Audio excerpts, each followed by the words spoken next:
Siamo qui con Keiya Masuno, il CEO del brand TOOT, che per la prima volta è stato presente nella Fashion Week di Milano. Siamo molto contenti di averlo qui per Luxury Pret a Porter. I'd like to ask you, Keiya, first, welcome in Milan. This is your first time here, and how do you feel about this city? The city. I love the city. It's like a great mixture of the tradition of Italy or Europe and the international society of today. So both in terms of the mixture of people, culture, and of course fashion. How was your experience in Western fashion world by now? I believe it is still in the center of fashion, and people say the trends getting up or down, or the market, whatever. But from our point of view, it is still the capital of fashion, especially Milan. So it's still it's got the brilliance, like a dream, to be here. And you can feel the atmosphere when you walk through the town, to see all the luxury fashion brands having its how to say the best shop ever in each city. Okay, the quadrilatero della moda, you mean, where all the luxury brands are? Yeah. And they have their own shops, right? And people walking around. Of course, it's a good mixture of just tourists, but some of them are really, you can tell at a glance that he or she should be in fashion, right? So it's the vibration I can sense, and actually not sure about the whole trend. But in terms of business point of view, I feel a little bit today that not only the Western, but Western Europe, but wherever in the world, the market's getting a little bit conservative, or looking within the hometown, home country. Like you see the Brexit, or the message from Trump. So I see that more and more people are into the homemade, made in Italy. And that's been kind of a challenge. Now that we are made in Japan, that's what we are proud of. Whereas people in Italy more tends to choose something made in Italy. That's same in France, made in France, Germany, made in Germany. So that's sort of the conservatism is something I'm kind of caring about. Yes, we were global, and now we are looking for local. Right, kind mostly. Of goes up and down, left and right. But that said, I also see that wherever in the world, this is again not only the case for the Europe, but there are some people who find something unique, quiet,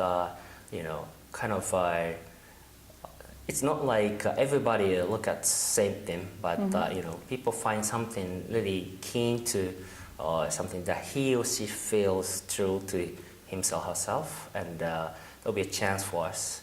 So, our brand's very unique, but it seems there should be chances. We already have a lot of customers here in Europe who, we didn't do any marketing so far, but somehow, actually I don't know why. I really want to know how they find us, but on this planet, they find our brand in Japan, and they purchase online, overseas. So I see, strong opportunities going forward, thanks to the internet. Right. And how did you get at first interested in fashion? You didn't study fashion. You didn't start with fashion, your career. No. How did you get interested to it? I personally, I just like sort of flashy things, I would say, and you know, no reason to like fashion, right? It's like instinctive. But as for the business, it was actually I was kind of introduced by my friend that there is a like unique brand and underwear. But what made me really, you know, it's like more than interest in, but like more like I really seriously want to do that as a business was because of actually the comfortability and with a great balance of design. I never seen an underwear before with that you know tries to be fashion, especially for men's. But so it was unique and kind of funny. Like you know, everybody can like smile at the you know whatever underwear, but it's seriously comfort. So right at the time when I wore it the first time, you know, it was like thunderbolt. So I you know strongly believed this can be universal. Yeah, that's right. Where did you find the inspiration for your collection? Actually, in my brand, we completely separate the business management and the creative. So all the creative comes from the designer, and he says like I don't know, his inspiration comes from his daily life. That's what he says. And yeah, so he actually, the designer has no background in fashion, same as me. But Which is interesting. which was interesting. Actually, the designer used to be a web designer and web engineer actually. But he did the engineering of web since 2000 when we made a debut.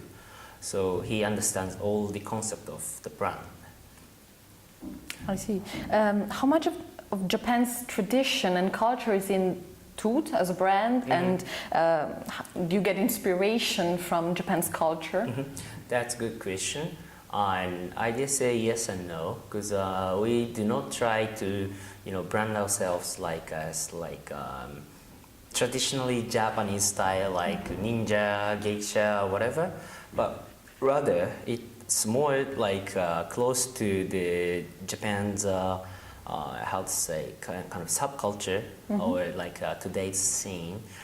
So it's like more close to like pop culture, and I believe it's because the designer gets all the inspiration from his daily life in Tokyo, so it's got more like inspiration from the you know scenes in Tokyo, whatever you know going on today's world. But how to say I can point out one thing that it is really kind of Japanese to you know to insist in the details of underwear. You know, Japanese are like sort of I think we are known as people who do like jobs like majestically or like you know keep times like 1 minute type thing or whatever. Very ritual. In good sense. Yeah, in a bad sense as well. But you know, so it's like the idea of taking care of underwear, which you cannot see when you walk, you know, aside, right? But that's being kind of the way of Japanese. Actually, back in like Edo period, like 300 years ago, people try to do fashion actually inside. You know, they wear the same sort of traditional wear, but they did a lot of like tricks in the back. So that could be sort of tradition, but so it's kind of embedded in, but we do not try to be Japanese brand, but rather to be like brands of the day, day to day, up to date. For which kind of man TOOT is thought to be? You mean the kind of typical target? Can we say the sort of, target? Yes. First of all, those who are keen to fashion. I mean, when you love fashion, I mean, a matter of course that he or she wears like whatever he likes, and he takes care of how you're seen to be by others. But it's not the fashion is not only how you're seen, but also how yourself feel. What do you like, right? What do you care about in your life? And our underwear is really like in fashion. And there's a lot that doesn't need to be as such, but if you only think about the function, he or she doesn't need, especially the man, it doesn't need to be TOOT. But it's something like, I think ladies understand how underwear defines the mood, the feeling of the day, but not much for men. And I think it's not only for underwear, but all the fashion, how fashion functions in your life, right? So people understand. I mean, among men, I dare say, it's not everyone who understands the power of fashion. More to be for women, but so. For TOOT, and it's not that cheap. I mean, it's relatively expensive. So first target should be like those who are really into fashion.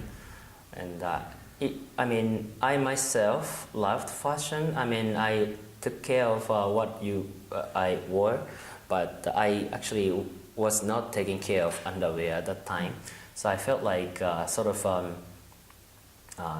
ashamed of my attitude towards underwear.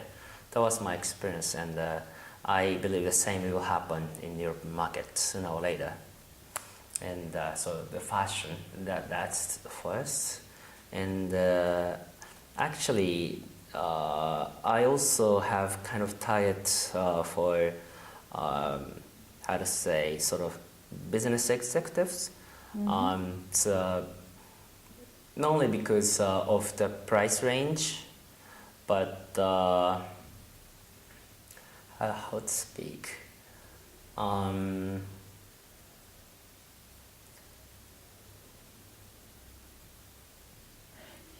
Because it's more like not so usual to wear such underwear. That's maybe it could be another way to you said women understand that underwear is very important because they feel different when they are wearing.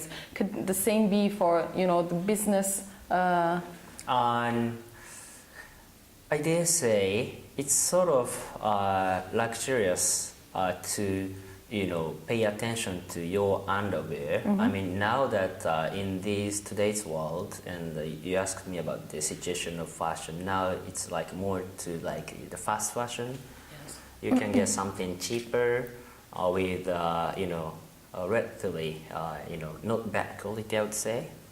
So it's your choice or where to put your money in, and to take care of your underwear is, I dare say, kind of last resort. If you have some money, maybe you first think about your jacket and think about your shoes, ties, you don't start from the underwear, usually speaking. So it is sort of, he needs to kind of affordableness. So, it's kind of, so you prepare one by one step, and at the end of the day, you have everything except good underwear.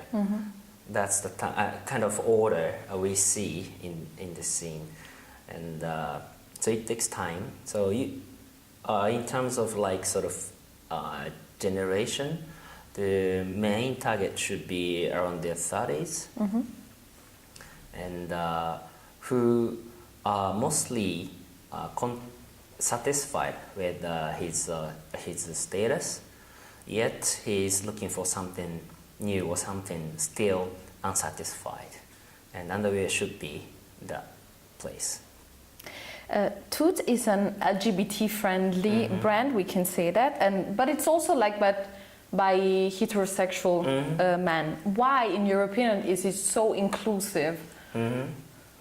And I think it's because we have not sort of specifically targeted sort of a typical image of gay fashion scene, but rather we try to be men's fashion, and more principally, it is that men are men, but whatever sexuality you have. So it's like, hetero homosexual women needs to wear bras, right? Actually, at the first look, too, it's more for fashion, but actually for the function, it's like bras for women. Although usually men's underwear doesn't, being designed as such. So the comfortability for men should be the same if you have something in your front, how to say. So it kind of universally for men, whatever the sexuality is. And we also make the design not only sexy, it is of course sexy, but with good balance of sportiness. So the balance of sexy and sporty that makes it more to like universally men's fashion. So I believe that's why. And again, it's not about the sexuality, but about how to what extent he likes fashion. So it's like not every gay wears ours in Japan as well, of course, and the same for the heterosexual. Of course. What do you think about sustainable fashion? We talked earlier about fast fashion, and that's the issue of 2019, and it will be for the next years. What's your opinion about that? When you talk about sustainability, first of all, you shouldn't waste the resources we have, right? And for TOOT, it lasts much longer than other underwear. Some customers wear it like longer than like years and years. In order to make it last, we put a lot of techniques in it, and so to make one underwear, the how to say, the number of works, I don't know how to say it, like you need to like work like more than like 20 how to say, or in other words, we make use of at least 7 or 8 sewing machines to create one underwear. Changed by the parts. And also we choose the best fabrics made in Japan. That is also the reason it lasts long. Usually underwear is damaged and it gets like some sort of hole, but we make it more like sort of in a sense sustainable. so that's one thing, and the other would be the sort of working circumstances. It's all like we have our own captive factory, and we take care of the workers in the factory so that we can continuously work, and we do not increase the capacity rapidly, but gradually we do, because once you do something like rapidly, then at the end you have the risk to decrease the quality of the product. Not only decreasing the quality, but that jeopardize the brand itself, and it collapses, and you cannot continue the business. So in terms of sustainability, it's not only about the nature circumstances, but also the company's sustainability as well, right? So we try to keep our legend or our attitudes towards creating or manufacturing underwear. So it's more to the philosophy, how we work, and so we try not to make it as like boom, but I mean, because people nowadays more or less how to say, easy to get hot and cool down, right? So rather I want this brand to be like loved, and actually 80% of our customers are repeaters, and that's because of quality and because it lasts long. But people usually think differently. If you want people or your customers to buy again and again, the product shouldn't last long, so that they need to buy again. Yes. But in our case, it's in a different way. People comes back because it lasts long. Because they're searching for quality, and yes, so they buy back. What's the biggest challenge in running a fashion brand today, in your opinion, of course? Yeah. So again, I told you the situation's a bit like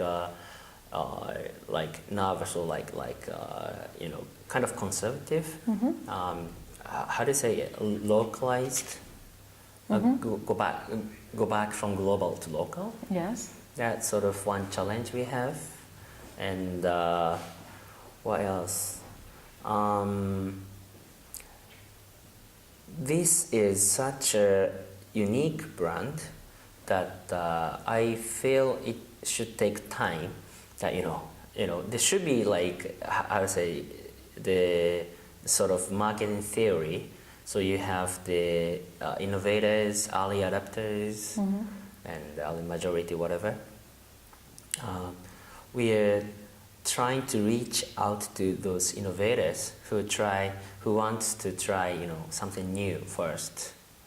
But the challenge we have here is that not only the customers, but also I see that the retailers are getting a bit more conservative. They avoid taking risks.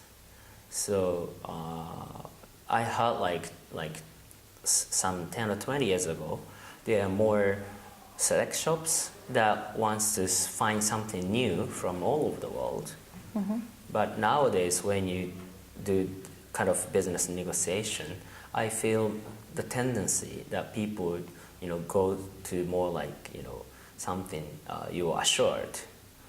So it's been not easy for us to find good business partners within Europe. That's been kind of a challenge. Whereas we also see good opportunities. First of all, the internet, as I told you, and the second would be that you see in the EPA between Japan and Europe. So now that the the import tax Yes. will be gone. I mean, there will be no import tax this year Okay, so between Japan and Europe. So the price will be more affordable to the customers in Europe. so it would be a good chance to Right, I to see. improve Right, in- commercial relationships between Europe and Japan, of course. Right, that's the reason why we do this Milano Fashion Week this timing. That's right. Last but not least, would you ever create a women's collection? Good question. Not yet. Maybe in the future. But now that our key strength is how we care about, men's underwear. That's the first reason. And secondly, actually, the factory is totally run out of capacity for these 3 years' time, and it's been hard to recruit the working staff at the factory because it's not up to date anymore to work in the factory. But we are gradually recruiting people, and I don't know, in the future, if we have more capacity than ever, we like to try, because there are a lot of customers who want to have it like pairs. Okay. Thank you very much, Keiya. Thank you so much. It's been a pleasure to have you here. My pleasure. Thank you.